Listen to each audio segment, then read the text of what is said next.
What if everything you've been told about achieving wealth and happiness is fundamentally wrong? We are taught a simple formula from a young age: work hard, climb the ladder, and one day, you will arrive at a place of financial freedom and personal joy. But for so many of us, that day never seems to come. We work longer hours and sacrifice our present for a future that feels perpetually out of reach. We chase money, thinking it will buy happiness, only to find ourselves more anxious and less fulfilled than before. But what if the entire game is rigged against this model of thinking? What if creating wealth has less to do with how hard you work and more to do with how you work? And what if happiness isn't a reward you earn after years of struggle, but a skill you can practice and master, starting today? Today, we are diving deep into a book that challenges these very foundations of modern life. It's not a traditional business book, nor is it a typical self-help guide. It is a collection of profound wisdom, a philosophical and practical manual for navigating the modern world. We are exploring the Almanack of Naval Ravikant. This book compiles the insights of Naval Ravikant, a highly successful entrepreneur and investor who has thought deeply about how to build wealth and live a happy life. His core message is both simple and revolutionary. Wealth is not about money. True wealth is owning assets that earn for you while you sleep. And happiness is not something you find. It is a choice you make and a skill you develop. Reading his words feels like a veil being lifted, revealing a clearer, more intentional path to a life of freedom, peace, and purpose. This video will not just summarize his ideas. It will guide you through his logic, unpack his powerful mental models, and provide you with a new framework for thinking about your career, your finances, and your own well-being. If you've ever felt trapped in the cycle of working for a living, or that true happiness is always just over the horizon, then the wisdom in this book might just change everything.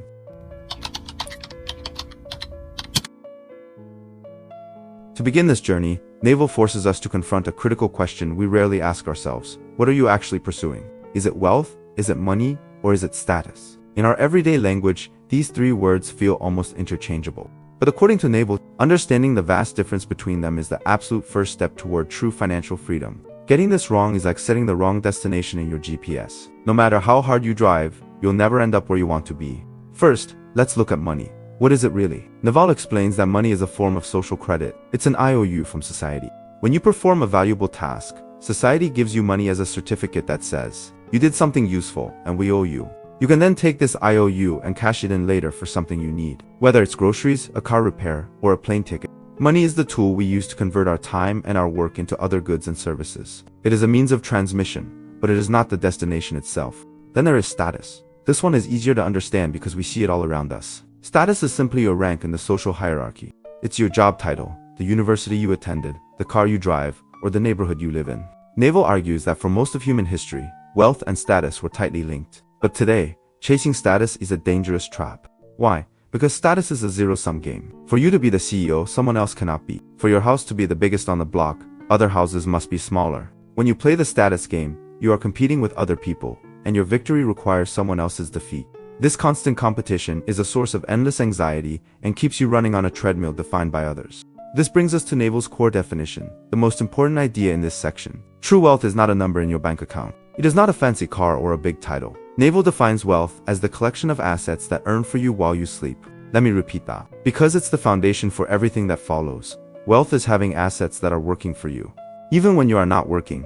Imagine you own a small, automated software business. Every time a new customer signs up online, day or night, you earn money. Or perhaps you wrote a book, and it continues to sell copies every single day, generating royalties for you. Maybe you invested in a portfolio of great companies, and those companies have thousands of employees working diligently to grow your investment, paying you dividends along the way. These are wealth-generating assets. They are the little elves, as Naval puts it, that work for you around the clock, creating value whether you are at a desk, on vacation, or fast asleep. Naval uses a powerful analogy to drive this point home. He says that relying on a salary is like having a well, but you have to draw the water out one bucket at a time. You work for an hour, you get paid for an hour. The moment you stop hauling buckets, the water stops flowing. And that water is your income. This is the trap of renting out your time. Even if you are a highly paid doctor or a top lawyer, your income is directly tied to the hours you bill. There is a hard ceiling on how much you can earn because there are only so many hours in a day. You can never be truly free. Building wealth, on the other hand, is like building an automated pipeline to that well. It takes effort to set up, but once it's running, water flows to you continuously, without your constant effort. This is why Naval states, with no uncertainty, that you will not get rich renting out your time. The mathematical inputs are simply working against you. So, if selling our time is a dead end, how do we build these pipelines? Naval gives us a core principle for wealth creation. He says you get rich by giving society something it wants, but does not yet know how to get, at scale. Let's break that down. First, You must provide something of unique value, product, or service that meets a need that isn't being met well. This requires insight and creativity. Then, and this is the crucial part, you must be able to deliver at scale. Scaling means you can serve 1,000 or 1,000,000 customers as easily as you can serve one. In our modern age, the most powerful tools for scaling are code and media. A piece of software can be duplicated infinitely at almost no cost. A YouTube video or a podcast can reach millions of people long after you've recorded it. This requires a fundamental shift in our thinking. We must evolve from being a simple laborer, trading time for money, into a value creator and a system builder. The key is no longer about how hard you work, but about your understanding of what to build, who to build it with, and when to build it. It's a skill, and like any skill, it can be learned. Once you grasp that, true wealth is about owning these scaled assets. You stop playing the short-term games of money and status, and you can begin the long-term game of building real, lasting freedom.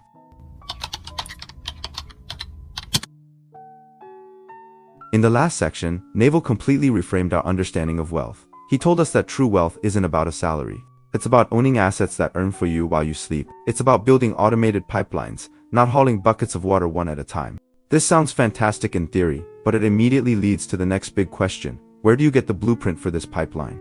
How do you build this personal money-making machine? The answer, according to Naval, is that the machine is already inside you. You just have to find it and learn how to turn it on. This is where we explore his powerful concept of specific knowledge. Now, when you hear the term specific knowledge, your mind might immediately go to a college degree, a professional certification, or some formal training. But Naval is very clear, that is not what he's talking about. In fact, he argues that if a skill can be taught in a classroom or a weekend seminar, it's not true specific knowledge. Why?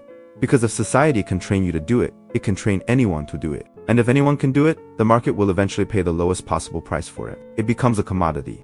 So, what is this elusive specific knowledge? Naval describes it as a unique blend of your innate talents, your genuine curiosities, and skills you acquire through practice that feel like play to you, but look like work to others. It's that thing you find yourself doing on a Saturday morning just for the fun of it. It's the topic you can't stop reading about, the problem you love to solve, or the activity that makes you lose all track of time.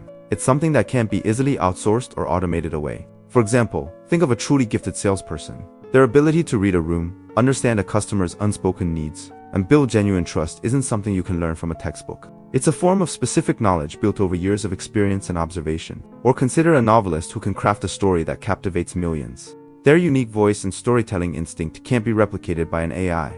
That is their specific knowledge. The most crucial and perhaps the most liberating part of this idea is that you don't acquire specific knowledge by chasing what's popular. You find it by looking inward and embracing what makes you unique. Naval encourages us to ask ourselves a few key questions. First, what were you obsessed with as a child or a teenager before society told you what you should be interested in? Maybe you were the kid who could spend hours building intricate Lego cities, showing an early aptitude for systems thinking. Perhaps you were constantly taking things apart to see how they worked, revealing a natural curiosity for engineering.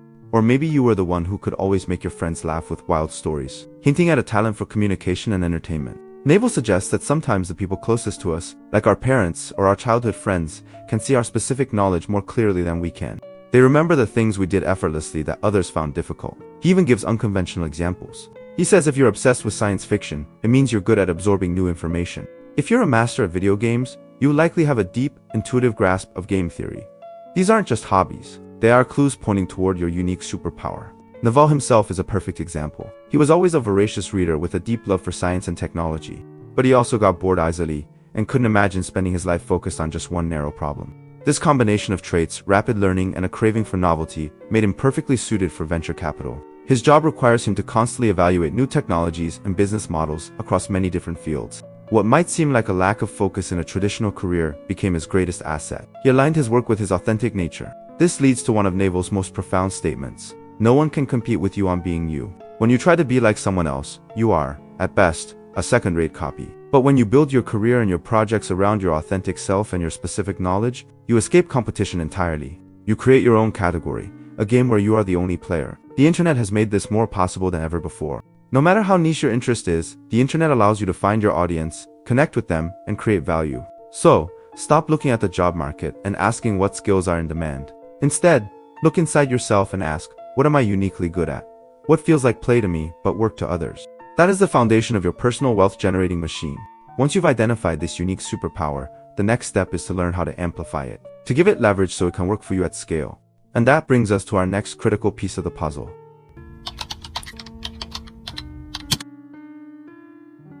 We've just uncovered the first key to building wealth: identifying your specific knowledge. That unique superpower that feels like play to you, but looks like work to others. But having a superpower is only half the battle. If you have incredible strength, but can only lift one rock at a time, your impact is limited. You need a tool to amplify that strength. You need a lever. This brings us to the second pillar of Naval's wealth equation, the incredible power of leverage. You've probably heard the famous quote from the ancient Greek mathematician Archimedes: "Give me a lever long enough and a fulcrum on which to place it, and I shall move the world." This is the essence of leverage. It is a force multiplier. It takes your input, your effort, your judgment, your creativity, and magnifies the output 1,000 or even 1,000,000 times over. Naval argues that in the modern world, the real distinction between people isn't rich versus poor or even white collar versus blue. It's between those who understand and use leverage and those who do not. If you are not using leverage, you are working as hard as you possibly can, but your output is tied directly to your input. You are still hauling buckets. Once you master leverage, your potential for impact and wealth becomes nearly limitless. Naval breaks down leverage into three main categories. The first is the oldest and most traditional form: labor leverage.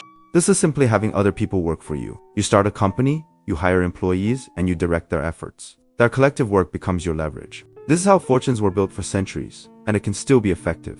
But Naval points out that it's also the messiest and most difficult form of leverage to manage. It requires incredible leadership skills. It creates immense stress and responsibility, and it's a field of intense competition. Managing people is one of the hardest things in the world, and this type of leverage can easily consume your life. The second type of leverage is capital leverage. This means using money to make more money. You invest your capital in businesses, stocks, or real estate, and that money works to generate returns for you. Capital became the dominant form of leverage in the 20th century, creating dynasties of investors and financiers. Think of Warren Buffett, who is an absolute master of using capital leverage. Capital scales very well, and managing $1 billion isn't necessarily 10 times harder than managing 100 million. But it has one very obvious barrier to entry: you need capital to begin with. For the average person starting out, this form of leverage can feel out of reach. This brings us to the third, and by far the most powerful form of leverage for the modern individual. Naval calls it products with no marginal cost of replication. That sounds technical, but the idea is beautifully simple. It means creating something that can be replicated and distributed to more people for free, or almost for free. In our era, this leverage primarily takes two forms: code and media. Think about it. A software engineer can write a piece of code for an app.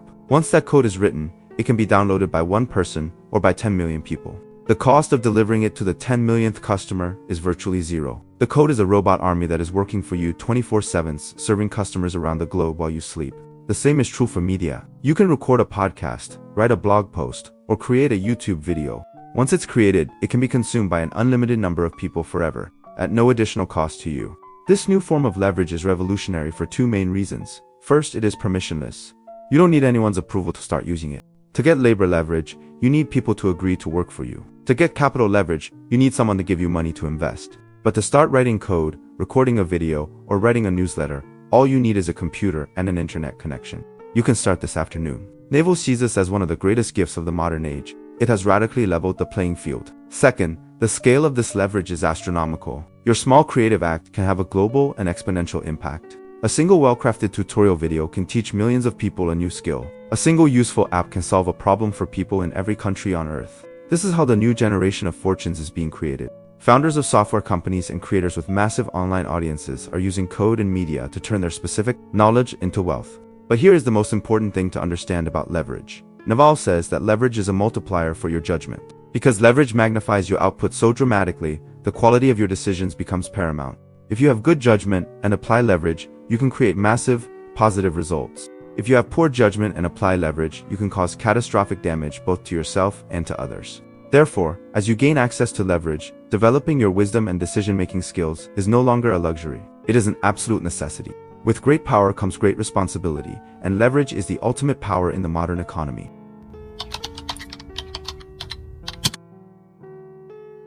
We've just explored the incredible power of leverage, the tool that can multiply your efforts 1,000 times over. But a powerful engine is useless without a steering wheel. In fact, without clear direction, that engine is more likely to drive you straight off a cliff. That steering wheel, Naval argues, is your judgment. In an age of infinite leverage, the quality of your decisions is infinitely more important than the amount of effort you put in. This brings us to what may be the most undervalued and poorly understood skill in modern life, the art of making the right choice. From our earliest days, we are taught that hard work is the key to success. The phrase, a good work ethic, is one of the highest compliments we can receive. But Naval offers a perspective that feels almost radical. in a modern economy, how hard you work is far less important than your judgment. Think about it. You could be the hardest working person in a dying industry, and your efforts will yield diminishing returns. You could spend 80 hours a week executing a flawed business plan, and all that work will only accelerate your failure. Effort is important, but it must be applied in the right direction. Judgment is the skill of finding that direction. So if judgment is this critical, how do we cultivate it? It's not something we are formally taught in school. Naval lays out a clear path, and it begins with the foundation of clear thinking. He says that being called a clear thinker is a higher compliment than being called smart. To think clearly, you must first commit to mastering the basics.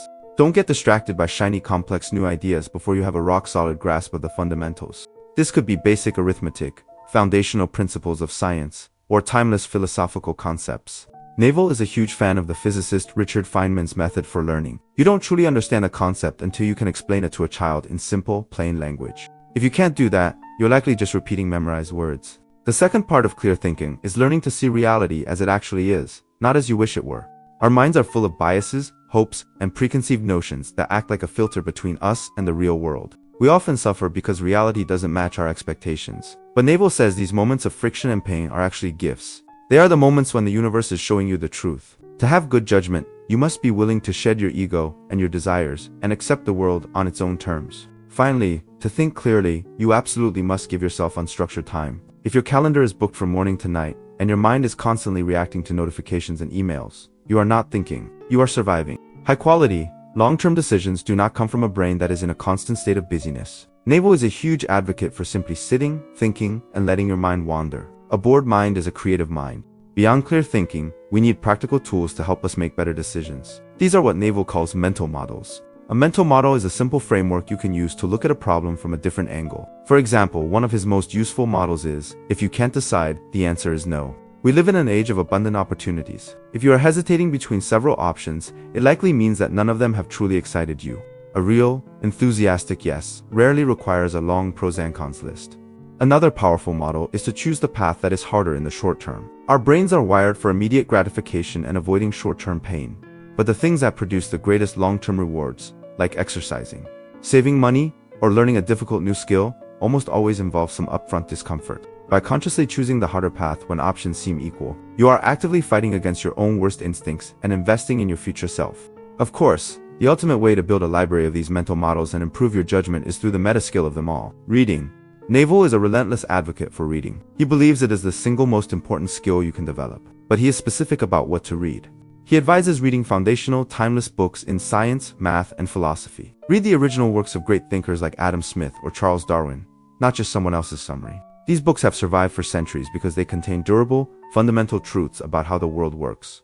Reading isn't about finishing a certain number of books per year. It's about hunting for valuable concepts. He says the feeling of confusion while reading is like the muscle soreness you feel after a workout. It's the sign that your brain is actually growing stronger. Ultimately, judgment is not a mysterious gift bestowed upon a lucky few. It is a muscle that can be strengthened through a commitment to clear thinking, the consistent application of useful mental models, and a lifelong habit of deep reading. It is the ability to see the long-term consequences of your actions. In a world of leverage where one right decision can change your life, building this skill is the most important work you can do.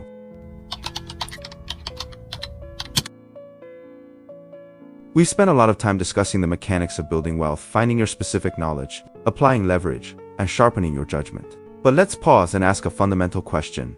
Why do we do any of it? Why do we chase wealth and success? For most of us, the honest answer is that we believe these things will finally make us happy. But what if that entire premise is flawed? What if happiness isn't the prize you win at the end of the race, but a skill you can start practicing right now, at the starting line? This is perhaps the most life-changing idea in the entire Almanack of Naval Ravikant. He argues that happiness is not a mysterious mood that strikes us by chance. It is not something you are born with, and it is not dependent on your external circumstances. Happiness, he insists, is a skill. It is a choice. And like any skill, whether it's playing the guitar or learning to cook, it can be studied, practiced, and mastered over time. This isn't just a philosophical theory for Naval. It's his lived experience. He openly shares that a decade ago, on a scale of 1 to 10, he would have rated his own happiness at a 2 or a 3. Today, he says he lives at a 9 out of 10. And while his financial success certainly didn't hurt, he attributes this radical transformation primarily to one thing. He decided to treat happiness as a skill and dedicated himself to learning it. This single idea shifts us from being passive victims of our emotions to active architects of our own well-being. So what does this skill of happiness actually look like? It's not about walking around with a constant, forced smile on your face. It's not about being in a state of ecstatic bliss every moment of the day. Naval's definition is much deeper and more sustainable. He says happiness is a state of inner peace. It's the feeling of being content, of not having a sense of lack. It is the absence of that nagging voice in your head telling you that something is missing, that you need to change something about your present moment to be okay. He uses the analogy of our minds being like a constantly chattering monkey, or a machine that never stops judging everything it encounters. I like this, I don't like that, I want this, I need that. We are always either regretting the past or feeling anxious about the future. We are almost never fully present in the here and now. Naval argues that true happiness is found in the moments when this mental chatter subsides. The natural state of humanity, when our minds are at rest, is one of peace and contentment. Therefore, the core technique for learning happiness is to practice living in the present moment. Think about it. Anxiety is almost always a product of thinking about the future. Sadness and regret are almost always products of dwelling on the past. The present moment, in and of itself, is usually free from these burdens. But we so rarely allow ourselves to experience it. When you're eating a meal, are you actually tasting the food? Or are you scrolling through your phone and thinking about your to-do list? When you're talking with a friend, are you truly listening? Or are you waiting for your turn to speak? Learning to gently pull your attention back to the now is the fundamental exercise for building your happiness muscle. This leads to another powerful realization. Happiness is a choice. The events that happen to us in the world are, in themselves, neutral. A rainy day is just a rainy day. It's our interpretation or label of this is bad or this is ruining my plans that creates our emotional suffering. Naval says the world is like a mirror that simply reflects your own feelings back at you. If you choose to interpret events from a place of peace and acceptance, you retain control over your inner state. You are no longer at the mercy of external circumstances. This is why the ultimate goal is not pleasure, but peace. Chasing fleeting moments of pleasure, new gadget, a fancy dinner, a compliment is a trap. It puts you on what psychologists call the hedonic treadmill, where you constantly need a bigger and better stimulus to feel good. Peace, on the other hand, is a calm and steady baseline. It is the ability to observe your life, including your negative thoughts and difficult emotions, without being consumed by them. It is the solid foundation upon which a truly content life is built. And the most empowering part is that you don't have to wait to achieve some external goal to start building it. The practice can begin right now.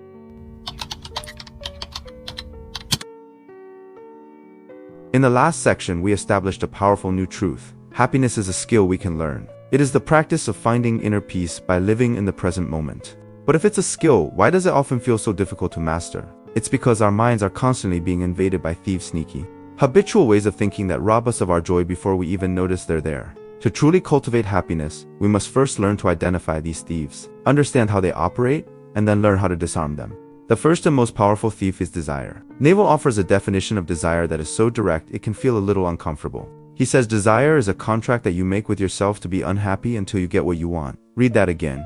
When you allow your mind to fixate on a desire, whether it's for a new car, a different job, or a bigger house, you are literally signing an agreement with yourself that says, I refuse to be content with my present reality. You are choosing to live in a state of lack. This puts us on that hedonic treadmill we talked about. We run and run, chasing the thing we desire. The problem is, even if we get it, the satisfaction is incredibly brief. You get the new car, and for a few weeks it's exciting. Then it just becomes your car. The thrill fades, you adapt, and a new desire immediately takes its place.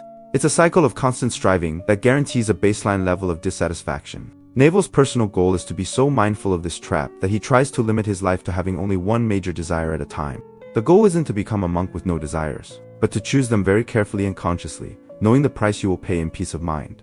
The next thief that steals our joy is expectation, especially the expectations that manifest as the word should. Think about how often you use that word. I should be further along in my career. I should exercise more. I should be more social. Naval points out that whenever you use the word should, you are layering guilt and social conditioning over your own authentic self. You are acting not out of genuine desire, but out of a perceived obligation to an external standard. This creates a constant low-level internal conflict. So much of this pressure comes from getting caught up in what Naval calls multiplayer games, the endless contests of status, wealth, and achievement. We compare our lives to others and feel like we're losing, but Naval reminds us that life is, fundamentally, a single-player game. You are born alone, and you will die alone. Your entire experience of reality happens within your own mind. Training yourself to be happy is a completely internal process. It doesn't require an audience or external validation. Learning to step away from the multiplayer games of comparison and back into your own single-player journey is essential for finding peace. Finally, we have to confront perhaps the ugliest thief of all, envy. Envy is a uniquely self-destructive emotion. When you feel envy towards someone, you are the only person who suffers. The person you envy continues on with their life, completely unaffected by your inner turmoil. You are, as the saying goes, drinking poison and hoping the other person dies. To combat this, Naval offers a brilliant thought experiment. The next time you feel a pang of envy towards someone, ask yourself this question. Would you be willing to trade your entire life for their entire life? Be honest. You can't just cherry-pick their wealth, their success, or their good looks. You have to take everything: their anxieties, their flaws, their family issues, their internal struggles, their entire consciousness. When you really consider the full package, the answer is almost always no. You don't actually want to be them. You want to be you, but with a few of their advantages. This simple realization is incredibly powerful. It dissolves the envy by forcing you to acknowledge that you would rather be yourself, flaws and all. These thieves, uncontrolled desire, crushing expectations, and corrosive envy, are the primary sources of our unhappiness. They are fueled by the mistaken belief that success, as defined by the outside world, will lead to peace. But Naval reminds us that the two are often at odds. Success often comes from dissatisfaction with the present, while happiness comes from accepting it. By learning to recognize these mental patterns, we can stop them from hijacking our emotions and begin to build a life founded not on striving, but on a deep and resilient sense of inner peace.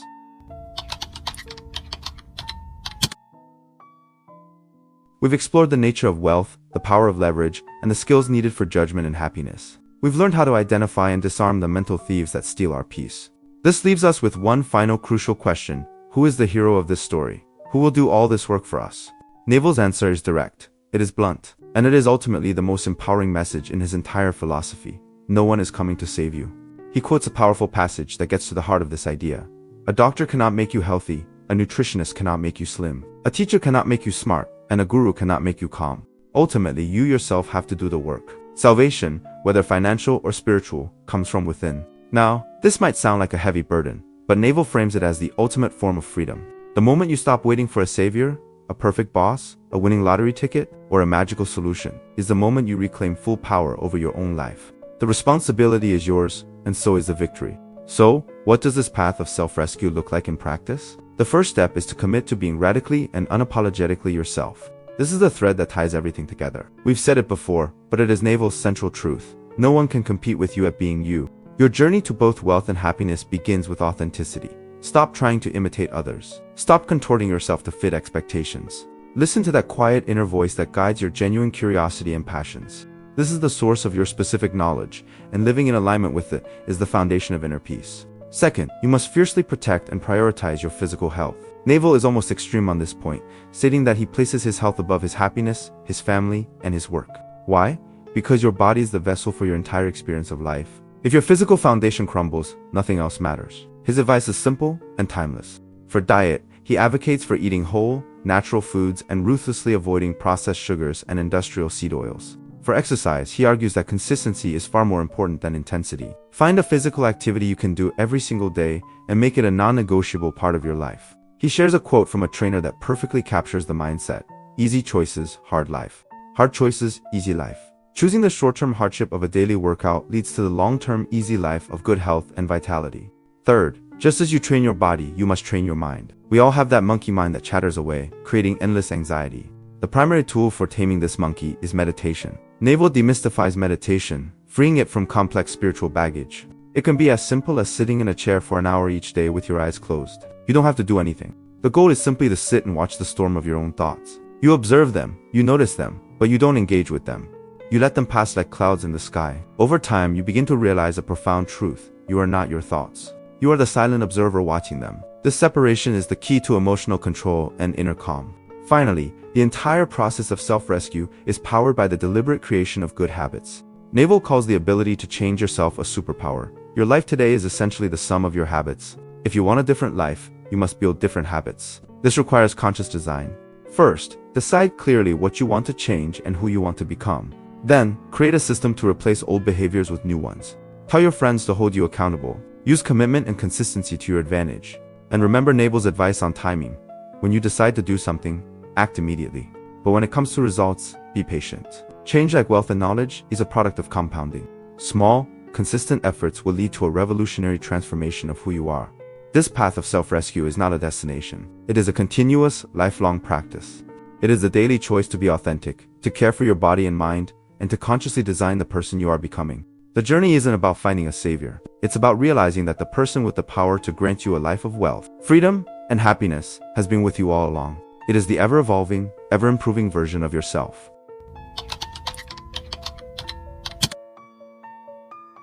we have journeyed through the very core of Naval Ravikant's wisdom. We started with the practical mechanics of wealth, learning to distinguish it from money and status.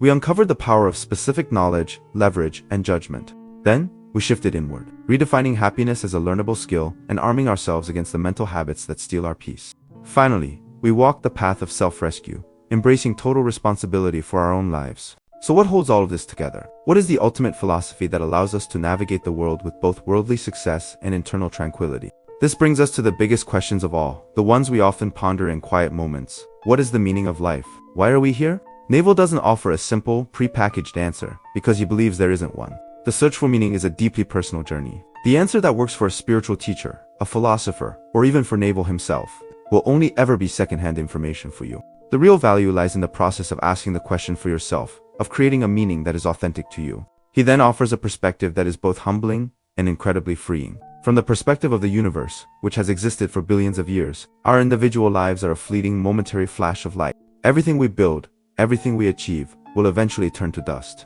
Now, this isn't a cause for despair. On the contrary, Naval argues this realization should liberate us. It frees us from the crushing pressure to achieve some grand, immortal legacy. If nothing we do ultimately matters on a cosmic scale, then we are free to simply immerse ourselves in the beautiful, absurd, and miraculous experience of being alive. We can define our own purpose on our own terms. The most reliable guide on this journey is a clear set of personal values. Values are your internal compass, the principles you hold as most important. Naval shares some of his own, such as radical honesty. Not just telling the truth, but being true to yourself, and playing long-term games with long-term people. Because all real rewards in life come from compound interest.